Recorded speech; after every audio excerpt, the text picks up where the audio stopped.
এই মুহূর্তে উত্তর দিনাজপুরের কালিয়াগঞ্জ শহরের একটি গুরুত্বপূর্ণ খবরের দিকে দৃষ্টি ফেরাতেই হচ্ছে। উত্তর দিনাজপুরের বাণিজ্য শহর কালিয়াগঞ্জ পুরসভার তৃণমূল কংগ্রেস পরিচালিত পুরসভার পুরপিতা বিশ্বজিৎ কুণ্ডু সোমবার দুপুরে পদত্যাগ করলেন। ব্যক্তিগত কারণ দেখিয়ে তিনি উপপুরপ্রধান জয়া বর্মন দেব শর্মার কাছে ইস্তফাপত্র জমা দিয়েছেন। জানা গিয়েছে, গত 14 মে তিনি পদত্যাগপত্র জমা দেন।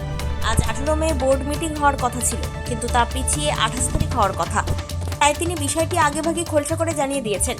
প্রসঙ্গত, বিশ্বজিৎ কুণ্ডুর দাবি, রাজ্যের সরকার পরিবর্তনের পর ব্যক্তিগত কারণেই তিনি এই সিদ্ধান্ত নিয়েছেন।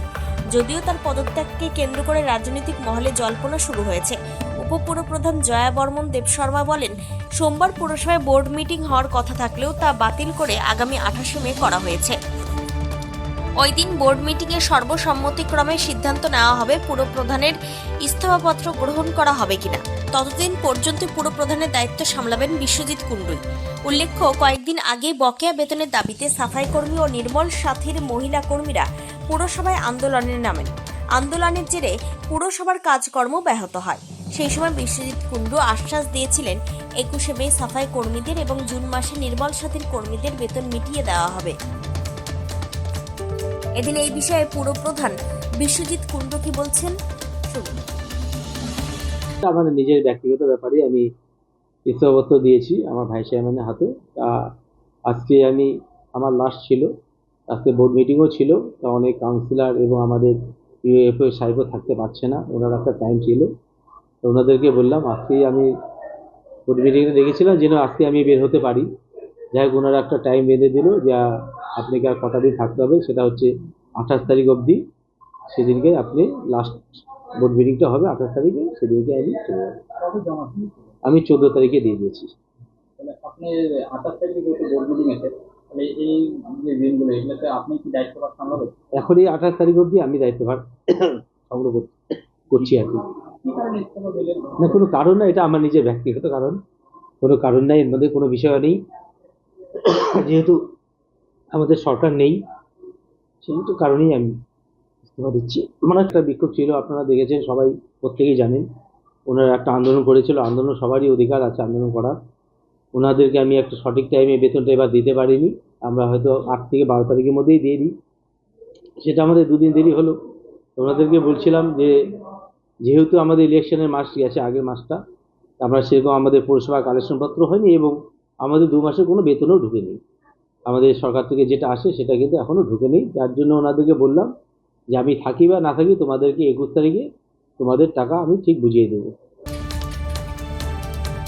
পাশাপাশি উপপুরপ্রধান জয়া বর্মন দেব শর্মা কি বলছেন শোনাবো। 14 তারিখ চেয়ারম্যান সাহেব আমাকে রিজাইন লেটার দিয়েছে, সেটাই আমাদের সরকার নেই, সেই খাতিরে সেই রিজাইন দিয়েছে।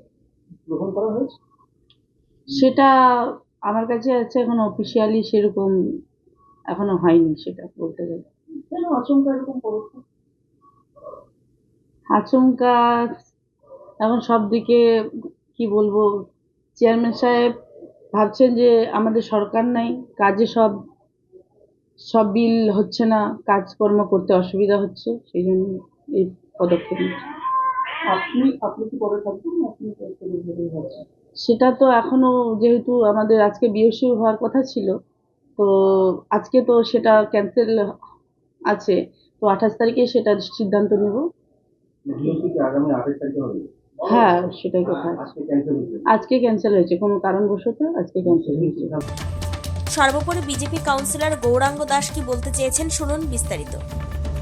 একটা বিষয় হলো, কালিয়া মিউনিসিপ্যালিটির আপনাদের মাধ্যমে যেটা জানতে পারি যে কালিয়া মিউনিসিপ্যালিটির চেয়ারম্যান ইস্তফা দিয়েছে। তারপর থেকে আজকে বোর্ড মিটিং হওয়ার কথা ছিল, এমার্জেন্সি বোর্ড মিটিং ডেকেছিল, সেই বোর্ড মিটিং বাতিল হয়েছে। কী কারণে বাতিল করেছে সেটা ওনারাই ভালো বলতে পারবে।